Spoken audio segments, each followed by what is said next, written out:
महाशिवरात्रि अवसर आज मते परम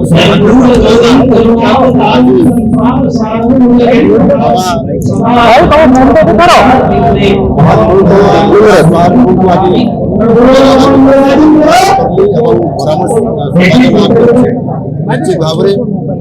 आज सारा ओडिशार समस्त जनसाधारण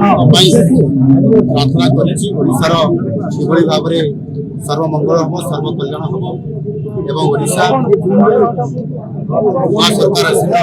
नूआ दायित्व नेला किभली भाव में समृद्ध ओडिशा और नूआ ओडिशा गठन हम एवं आगामी दिन में यशस्वी प्रधानमंत्री नरेंद्र मोदी जी